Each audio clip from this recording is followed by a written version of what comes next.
Now, tonight on Joy News Prime, government admits the persistent rise in fuel prices are a big challenge, but says Ghanaians are better off than countries that don't even have enough fuel. This is a worldwide phenomenon that is happening. To continue to hope that the steps that government has taken will continue to afford us enough supply of petroleum in this country, as opposed to what is happening in other countries around the world, where people are queuing and sleeping in filling stations for fuel. Now, children go hungry in schools due to the school feeding caterers strike action. The caterers, on the other hand, are being harassed by food suppliers to pay up. Who will tell us how the strike action is affecting education. Now, when the going gets tough, shelf your degree and hustle. Wise words from first-class psychologist graduate who is now a hairdresser. And many more coming up shortly. This is your home of credible, independent and fearless journalism. Stay with us for details. Now, the Ministry of Energy is admitting the current persistent increment in fuel prices are a big challenge. Responding to questions in Parliament, Deputy Energy Minister William Oreku-Edu says the government is working hard to fix the situation. Fuel prices are said to go up by at least 1 cedi this week, prompting commercial transport operators to announce they may increase transport fares again. Responding to questions in Parliament, Deputy Energy Minister William Oreku-Edu blamed the situation on the Ukrainian war and other international factors. Parliamentary correspondent Kweku Asante has more in this report. Fuel prices have gone up more than a dozen times in the last 1 year alone. The situation has brought considerable hardship on Ghanaians, particularly in the area of the cost of transportation, which has gone up twice this year alone. According to Deputy Energy Minister William Oreku-Edu, the hikes in prices have been mainly due to sanctions on Russia. Speaker, the global oil market is currently characterized by the ongoing geopolitical tensions, post-pandemic challenges, supply chain issues, and rising inflation.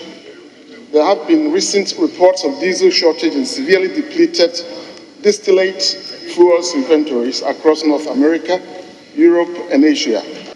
Sanctions and boycotts on petroleum export from Russia, a major exporter of distillate, especially to Europe, are reducing availability even further and intensifying upward pressure on fuel prices. He also reiterated the measures government has put in place to mitigate the effect on consumers. Effective from 1st April 2022, government reduced margins in the petroleum price buildup by Ghana pesos 15 pesos per litre for the next 3 months.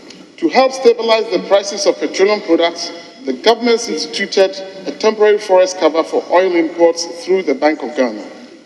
He, however, thinks Ghanaians are in a better situation compared to the situation in other countries where people have to queue for fuel. Speaker, indeed, it's a challenge.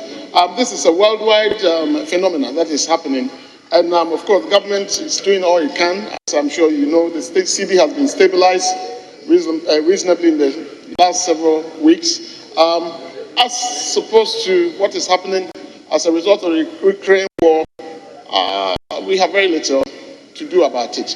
And all that we can all hope as people is to continue to hope that the steps that government has taken will continue to afford us enough supply of petroleum in this country, as opposed to what is happening in other countries around the world, where people are queuing and sleeping in filling stations for fuel. And now, with fuel prices set to go up again, as the GPRTU starts the consideration of proposals from members, the minority wants government to admit it has a stake in dealing with this situation by first admitting that there are high taxes on petroleum prices, which, if reduced, will cushion consumers. They also want government to admit that they have performed poorly in terms of the management of the Ghana cedi. But government disagrees and have been pushing back fiercely. The price hikes that we have seen, would you agree that the poor performance of the cedi and the 40% tax component in the price buildup attributes for the hikes we have seen over the period? Thank you, Mr. Speaker. Respectfully, I do not agree with my honourable colleague.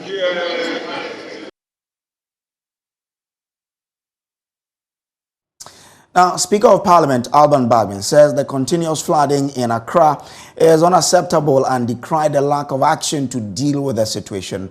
This morning's rains have left many parts of Accra flooded. Speaking in Parliament, Mr. Bagbin warned that if MPs don't come together to deal with the situation, Ghanaians will turn against their elected representatives for failing to make their lives better. Just to tell you what you all know, that this day is a rainy day, and we those who are representatives of the residents of Accra are, as you know, completely worried about the rain and its effect on the lives of our people. Actually, a number of the MPs are around their constituencies trying to see what they could do to help the constituents.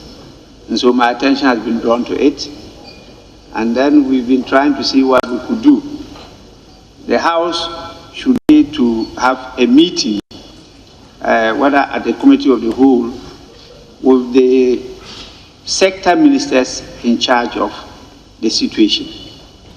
The drainage situation, the housing sector, works, we have to do to welfare, our behavior as a people, so that we see what kind of interventions as a house we could put in place to support.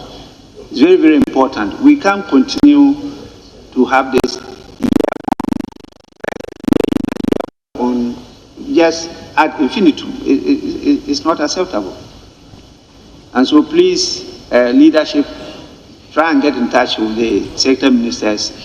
Let's have a conversation on this issue. If not, you are the people that your constituents will continue to blame, because you are the people that they elected to make their lives better.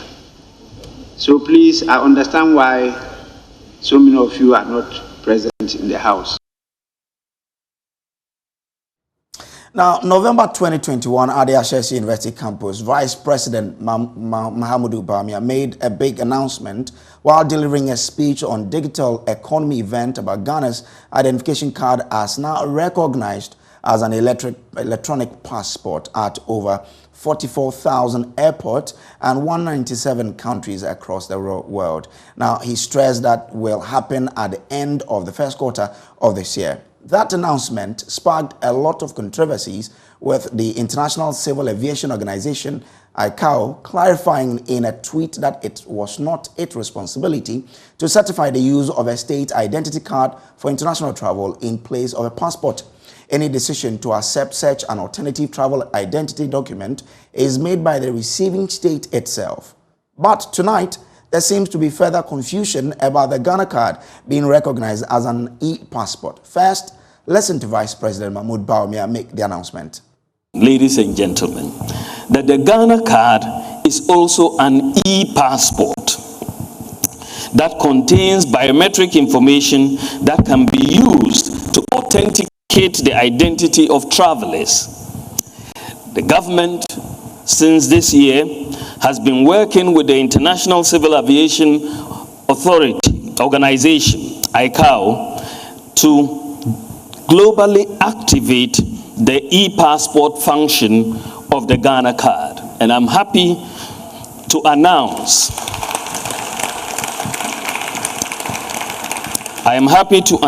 that on 13th October this year, the Ghana officially became the 79th member of the International Civil Aviation Organization Public Key Directory Community. This means that by the end of the first quarter next year, the Ghana card will be recognized globally as an e-passport and can be read and verified in all ICAO compliant borders. That is 197 countries, 44,000 airports in the world. When this happens, holders of the Ghana card will be allowed to board any flight to Ghana. Furthermore, the good news for diasporan Ghanaians is that when the Ghana Immigration Service is linked to the NIA architecture, and that will be soon, diasporan Ghanaians who hold the Ghana card should not have to obtain visas to return to Ghana. Well, so that's Vice President Mahmoud Bawumia there. My colleague Mfa Apparel has been following up on this story and joins me in studio. Mfa, so what has the Ghana Airport Company Limited said about this e-passport issue? I'll get to that shortly because that's contained on the website of the Ghana Airport Company Limited following that statement that was made by Dr. Mahmoud Bawumia at Ashesi University, as you've been rightly saying. So we know that after that statement that was made by Dr. Mahmoud Bawumia, for instance, we know that the executive secretary to him also doubles as his chief of staff, Augustine Blay, was right here in the studio, also gave further clarity in terms of what a travel document is and what an e-passport is, and maintained that the Ghana card is an e-passport and that people who want to travel into Ghana can use their Ghana card and come to Ghana, but however clarified that you cannot go out of the country with the Ghana card. Remains an identity card, but you can come into the country, and even mentioned that at the time of speaking to us, some people had already come into the country with the Ghana card, and subsequently we saw that statement also on the Ghana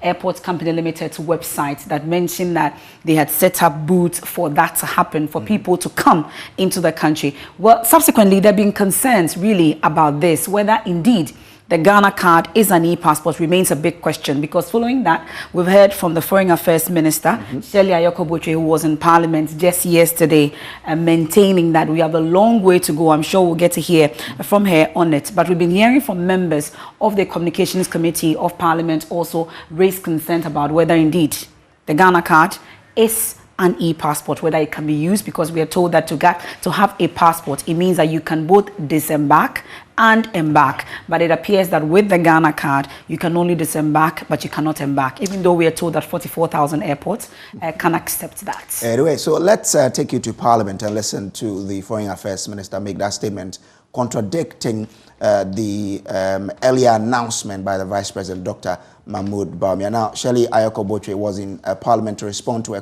an urgent question on the floor of Parliament about the e-passport, and she said we still have a very long way to go for that recognition to happen. Mr. Speaker, the Ghana card is not a replacement to our current biometric passport. The Ghana card may serve as an optional travel document to be used in tandem with our biometric passport. It must be underscored that the passport together with the travel certificate are the only approved travel documents for Ghanaians that are internationally recognized. At the moment, the Ghana card cannot be used for travel to other countries, either within or outside of ECOWAS, as that will require bilateral agreements with countries for their authorities to accept the card as a travel document.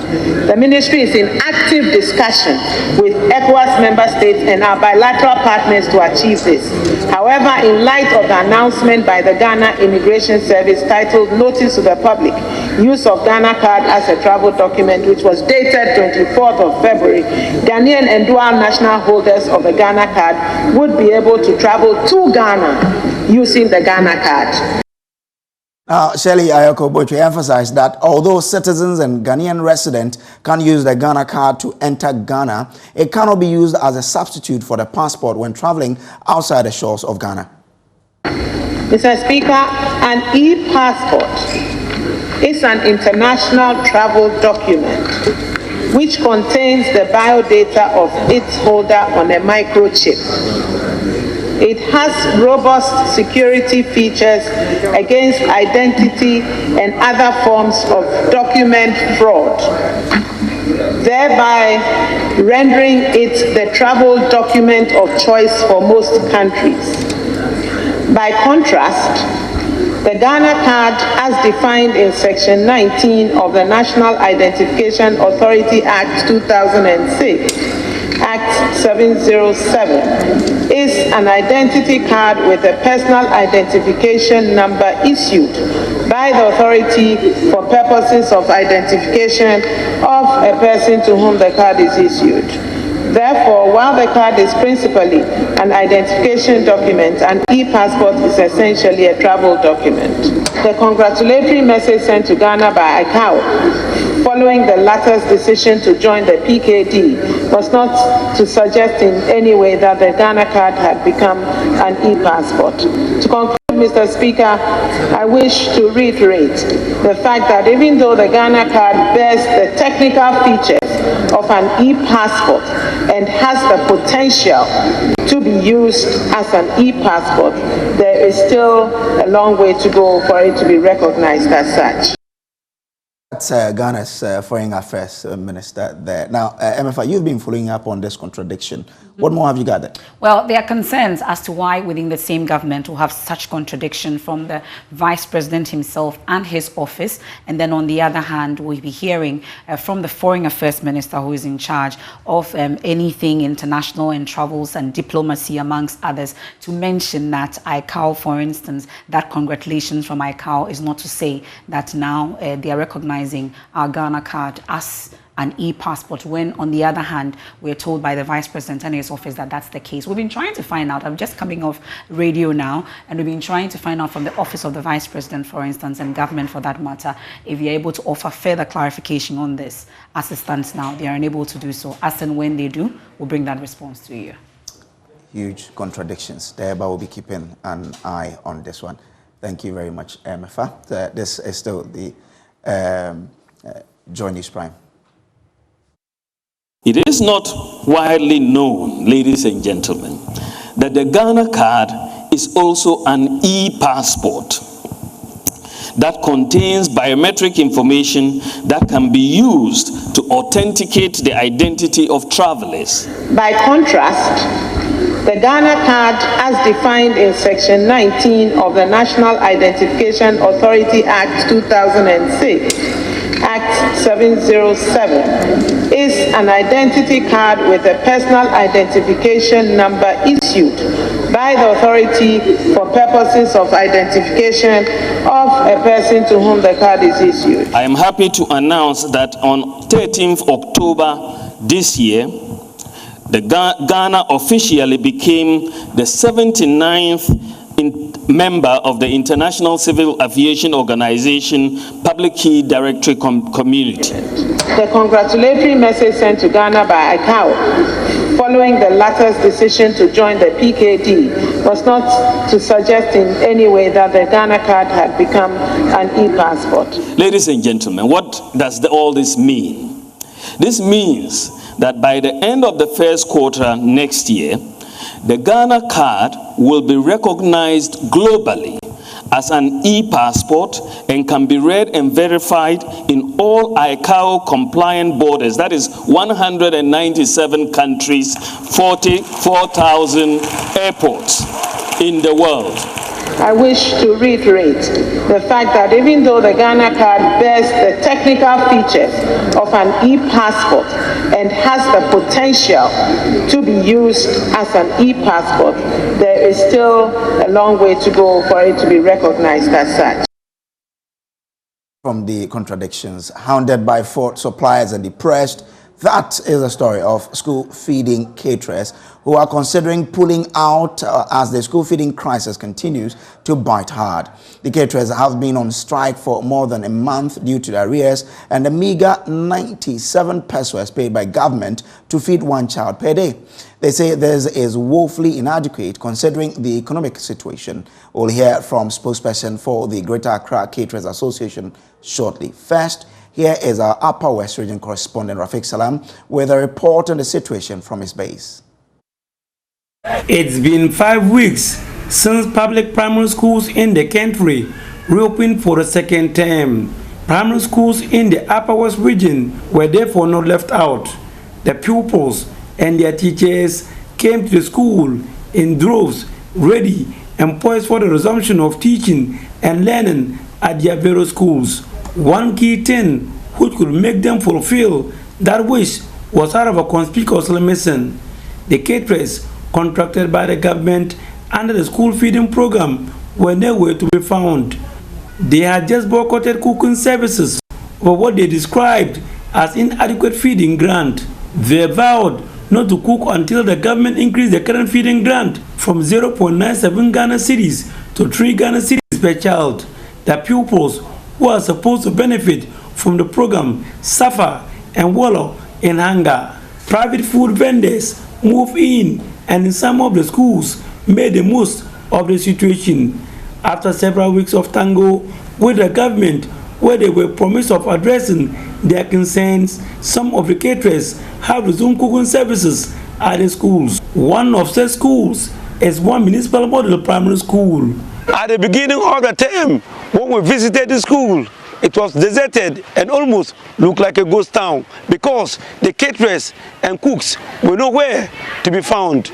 Today, we are back at the school to see how things are panning out. Now let me enter the kitchen and see whether we can meet some of the caterers around. Madam, thank you very much for your time and good morning. You are welcome. Good morning. Are you a caterer here? Yes. Okay, I'm seeing that today, a lot of cooking going on here. Yes. So what exactly are you doing?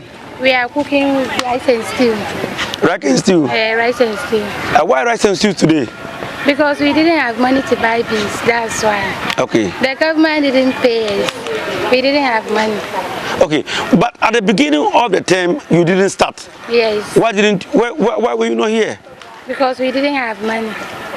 But now today you have money? No, we didn't have. The government asked us that we should come and prepare the food before he pays us. That's why. There are over 1,000 pupils here in this 106-year-old primary school, and as a result, the pupils have been divided among 4 caterers. Per the menu of the school feeding program, they were supposed to cook gari and beans for the pupils today, but has to change the menu because they have not been able to lay hands on them. We are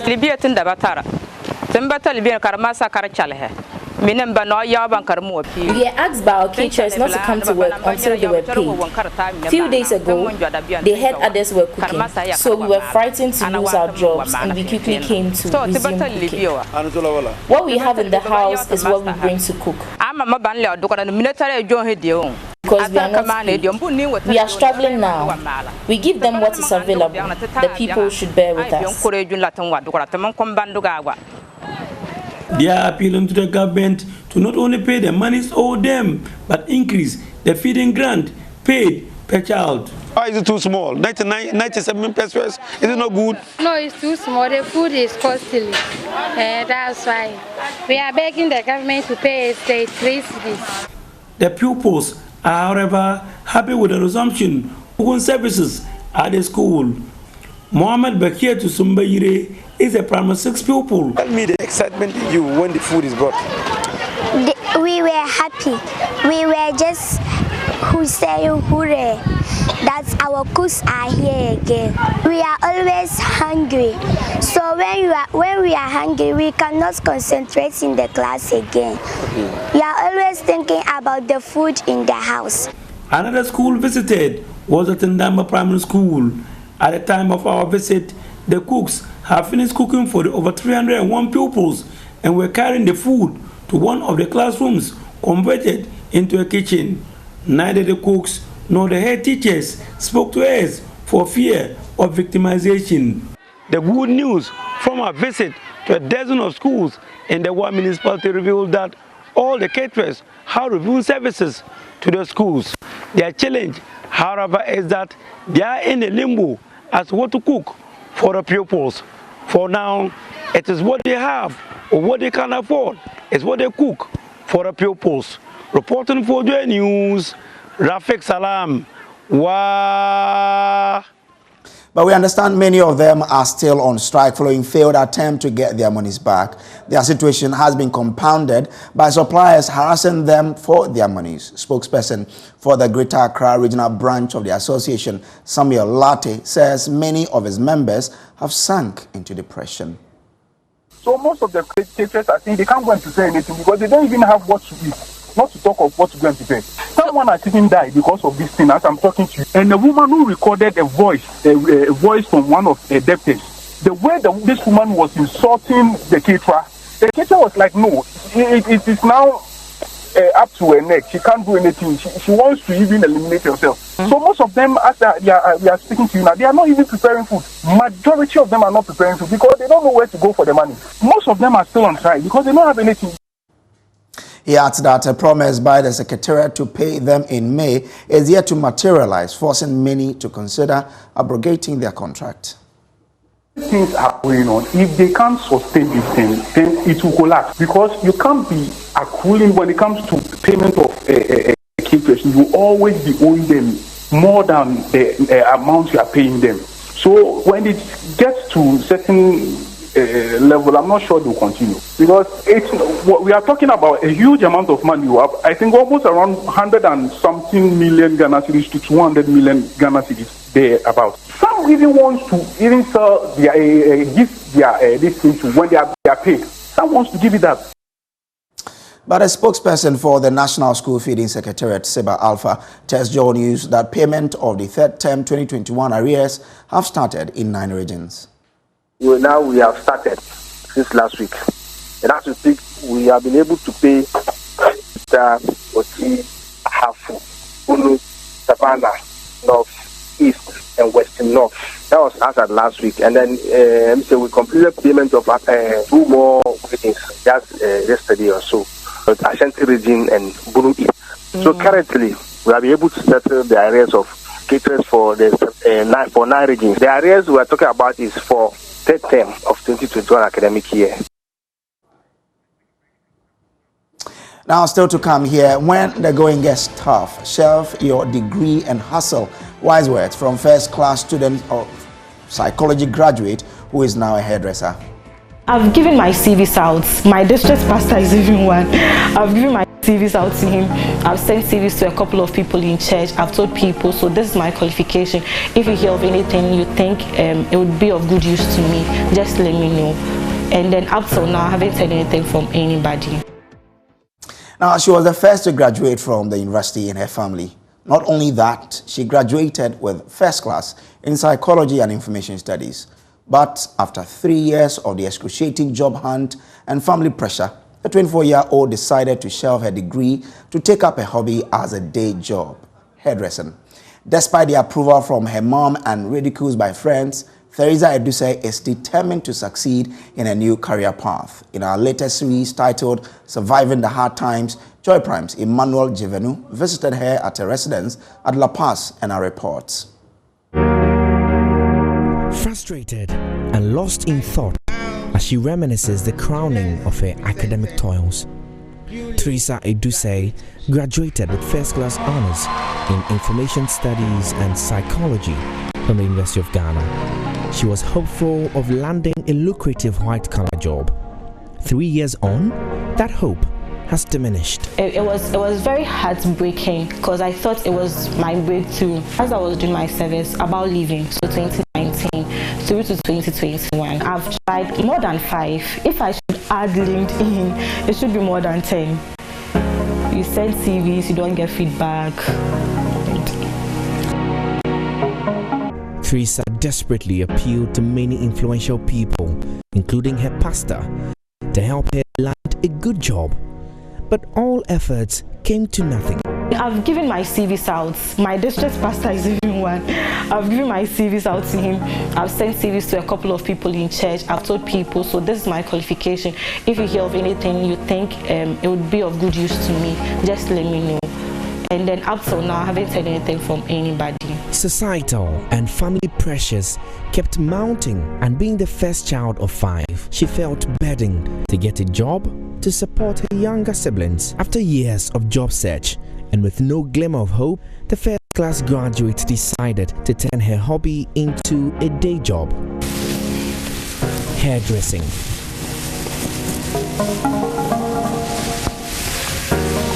When I told my daddy I want to get a shop, I was like, shop for what? I was like, I have passion for hair. And then he was like, okay. So they really supported me. My mom wasn't okay. They really supported me and everything, but she was like, so if I'm with my friends and then they ask me, I'm like, oh, my baneko Kojo, she has graduated first class into a day or a hairdresser. She feels so embarrassed. And I'm like, you don't ask them for money. I don't ask them for money. Now I don't ask you for money. You are short and to loan your quadri yan and maybe 3.5. Once or ban your man loans, maybe 3 and papa and straight here. It's a cast of a hairdresser and agents, really dear man. When we saw by a hairdresser, I don't want me out for pushing a hairdresser. No, my we are doing one do our post school now, which I have by a hairdresser. You know, no, beside me say, and to meet Tiffy, and to the Bian Mobile and see, or be away in Kaka and me and I do. Let's say, onye mana no we no point am Jimmy buy and conform say me no your pen or no one say no matter no I am here buy what's the mean to me for so others were like so I try to tell us that your parents have wasted their money, the money they pay for your tuition, your whole fees and everything is wasted. Why don't you get, and they make you feel like you are not pushing hard to get a job. If only they were in my shoes and then they know the attempts I've made and then it hasn't worked so well for me, they would understand. And they're like, so you've made up your mind you are going to work with this hair thing, you won't do any other thing. I'm like, I'm not getting it, so what do you want me to do? It's better than me just sitting at home doing nothing. In the morning I walk to my parents and go for money. Sometimes they really say some things and then you really feel bad. But then you just say to yourself, you are doing so well for yourself, so just keep pushing. Teresa's story reflects thousands of young brains struggling to make ends meet in an economy that constantly churns out more graduates than it creates jobs. According to data from the University of Ghana's Institute of Statistical, Social and Economic Research, only 10% of graduates find work within a year after graduation. Furthermore, according to the 2021 Population and Housing Census, youth unemployment is at 19.7%, a 118.89% increase from 9% between 2017 and 2020. Simply put, youth unemployment in Ghana has more than doubled from 9% on average between 2017 and 2020 to 19.7% in 2021.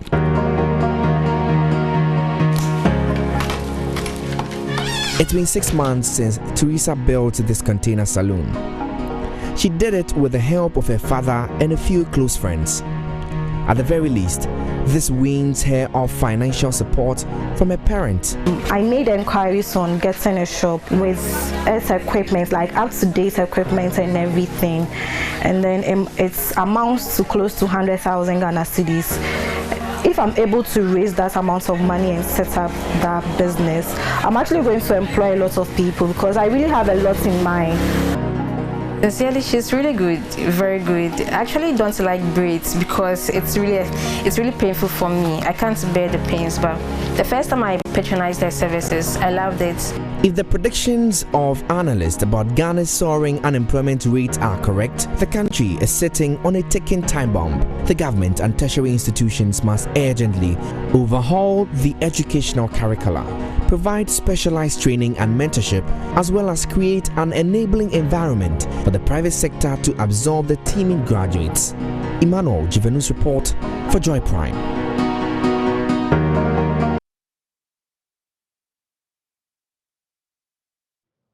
Such a profound decision by Teresa there. This must go out to all graduates who are now looking for a job, that you don't need anybody to employ to make a living. Just go with what you think you can do to help yourself, because you may never know how that will take you. And all the best to Teresa on that decision. Now, two other stories. Drivers who ply the Tuba Junction diversion road in the Ghana South municipality have expressed displeasure with the deteriorating condition.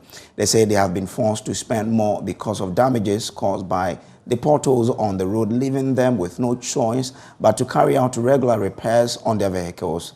They need government to intervene. Mfa Apparel report. The road is terrible. Within a short time, our cars break down. Because of this road, I go home with body pains all the time. My vehicle is always damaged. The road is terrible and our cars break down easily. Prices of car parts are high. Mechanics have also increased their prices. Plying the Tuba Junction road is gradually becoming a nightmare. The road connects key localities in the South Municipal and parts of the central region. It is a diversion for persons heading to Cape Coast from Accra who want to avoid possible vehicular traffic at Kasua. For those who live in areas such as Tuba, Kokobite, and Nyanyano Kakraba, the road constructed less than 8 years ago came as a huge relief. All the bitumen have eroded and the road has now become source of grief to users. The station master at Tuba Junction, taxi rank Mutala, is troubled about its current state. The moment a car falls into the pothole, something gets damaged. Yesterday, my car fell in one. Almost 5 cars have been damaged this morning. We spent close to 2,000 Ghana cedis for repairs. 2,000. All complaints, according to the station master, have gone unanswered. Chief Executive The MP is here. DC and Assemblymen are all here. They promised to fix the road when voted into power. We have written to them, but nothing has been done. Drivers are not the only ones affected. Traders are also equally worried. When it rains, this place gets flooded. We end up parking our stuff. When it rains, the road floods. We are forced to close before time. Our goods get carried away whenever it rains due to the floods. If they do not fix the road, I will vote coming 2024. Taxi drivers who know the route quite well either refuse to accept passenger rides or charge higher. In order to board a vehicle, Abdul, a resident, must pay more. Because the road is not good, the transportation fare here is also very much high. Businesses and residents alike are bearing the brunt of the current state of the road and are calling on government to intervene. We are pleading with government to fix our roads. We plead with Nanado, wherever he is, he should please repair our road. Road Transport Ministry should actually come look at it and then take it as a priority. The people have spoken, but will government act? Mfa Apparel report read to you. Now, luck ran out on a police officer, Sergeant Lochu Agbeko, when he was arrested for possessing substances suspected to be Indian hemp. The officer, who is stationed at the Formed Police Unit, FPU, in Accra, refused to stop at a police barrier at Have in the Volta region when he was signaled by officers on duty. As a result, the officers on duty pursued the suspect, who was later involved in a crash at the Peve Mountain. 84 parcels of compressed dried leaves suspected to be Indian hemp were retrieved from his car. Let me stop that. Policeman. Let me stop that. Huh? Let me stop that. Policeman.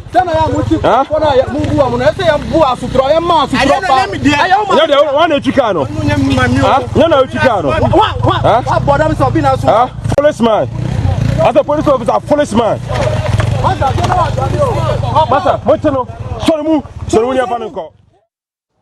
We'll take a quick break here. When we return, we'll bring you showbiz.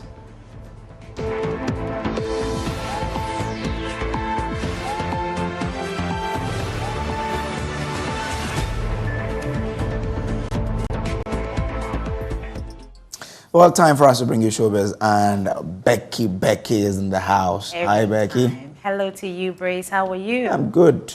Today we're talking about daddy. So this is what Joy FM, as part of celebrating daddies across the world, Father's Day, which comes this weekend. They have something they call the Real Daddy Code, right? So this is where you get to share the Real Daddy Code with us. First of all, that's Israelite, but I want to find out from you, Brace, what's your real daddy code before we read that? What will be your real daddy code? Well, to be the best friend to my girls, and to how many girls? 2. Oh, that's and cute. to be the best role model they can have, to be friends with them, because they have to have that opportunity to open up to me, no matter what it is. So I am trying to create. I mean, I have created it, and I'm trying to deepen it, so that they won't fear saying anything, you know. So I can, and then also how I can become the best role model. So there are things you don't do in the house. Yeah. You don't shout at their mother, no. Okay. Things I deliberately try to avoid. That's very interesting. But so for Israel Laye, he says that as a father, you're responsible for molding the character of your children, not so much by your instructions, but what you do. As children, learn by observing. Be the kind of adult you want your children to become, and the man you want to entrust your daughter with for life. Well, just that's what something it is. like yours. Who else do we have, David? I'm sure there will be more coming. Oh, that's Evans Mensah. Evans Mensah. Evans Mensah says, every day I learn to be a father. I have never stopped learning. All you can do as a father is learn every day. I want to be better than my father. Sharp. That is Evans Mensah. So Nathaniel Lato, he says that they are watching, so do the right thing. The children are watching, so you have to do the right thing. Do we have another person? If we do, David, we can pick another person. So that's it. Those are the ones. Yeah, those are the ones we have. But tomorrow we'll be bringing you more throughout the week. The week before, tomorrow, Friday, we celebrate Father's Day. But Michael Blackson, he's still in the news. He apart from waiting to become a president in the next 12 years, he is saying President of Ghana. Yeah, President of Ghana. He says that Ghana has bigger problems than building a national cathedral. Yeah. But 100% I agree. I think we need a lot more things that our people need. I don't know what a cathedral is going to cost or how much of the government's budget is going to take. But I think we need a lot more. We have bigger problems than a cathedral. We need to, me personally, we just need to find a way to, everything's expensive. We need to find a way to get gas prices down. I mean, we went and got gas today. I live in California. It's just the same price. Why is gas the same price here as it is in California? It makes no sense. The average income in California is probably $250,000 a year, the average income. The average income in Ghana is like $150 a month. Why is gas prices the same price as in California? We need to do something about that. How can an Uber driver in Ghana make money when the gas costs so much? We have bigger problems than a cathedral. You have to keep a tabs on it. But there's this man, Simon Amo. He's watching us in Kumasi. He says, that's a great thing. I love you, Simon. Please keep watching Joy News Prime. You have to go to the motorway. Thank you. Let me cross over to Tema, where we've been reporting to you throughout the week that because of the construction or repair works ongoing on a bridge there have been some traffic build-up on that stretch. Our reporter, Michael Papani, actually is on the Tema motorway now and joins us with update. Pani, what is happening on the Tema motorway as of now? So, Brace, you've been here for days now. The situation is not any different. It's rather gotten worse, especially for the commuters, as you can see from behind me. Those in vehicles not far from here are definitely suffering more than they were from Monday until probably early this morning before it started raining. Because of the rains, the roads are wet. Drivers have to be more cautious, so they have to slow down and endure longer minutes in traffic here. This is now starting from, if you're coming from the toll booth area, the Accra, it's going to start somewhere around the toll booth all the way to Atiko here. Say somewhere between 10 kilometers of road, and from here all the way to the toll booth as well in Tema. So it's a bad situation for commuters here. But to give you an update on the works that is happening here, just as you see, the machines are available, they're on site, only waiting to do one of the most daunting aspects of activities to try to fix this part of the road. This machine here is here to cast the concrete, and then we'll wait for a few hours, a few days probably, for it to, say in layman's term, to dry. So that's what we are here waiting for. I have the PRO here who will be explaining to me what is here. I'm only hearing a few minutes ago that the minister himself, Amwakwato for roads, will be here. Let me ask you, so what exactly is the minister coming to do? I know he's been here in the past. What's different about his meeting and why this evening? Well, you know, the minister directed that the technical team work day and night to get this road reinstated. As we speak, we are at the final stage where we are going to cast the concrete. We are going to use a very modern concrete technology to cast this concrete. So in the next 24 hours, this concrete is going to get dry. So the minister wants to be here himself to supervise this? Because the team has been here more than 5 days, and he thinks it's his duty to be here with them this night as they do the final work. Thank you very much. Yeah, so Brace, that's the update here. The minister himself is coming here to supervise the casting of the concrete. Then we can wait for the cement to cure finally. So over to you right here from the Accra-Tema motorway on works to rehabilitate this portion of the road. Papani, Ashley, and you can only get this when you watch Joy News. We are your home of fearless, independent and credible journalism. For more news, log on to myjoyonline.com. My name is Samuel Kojo Brace. And of course, Becky Bex. Fine. Enjoy your evening.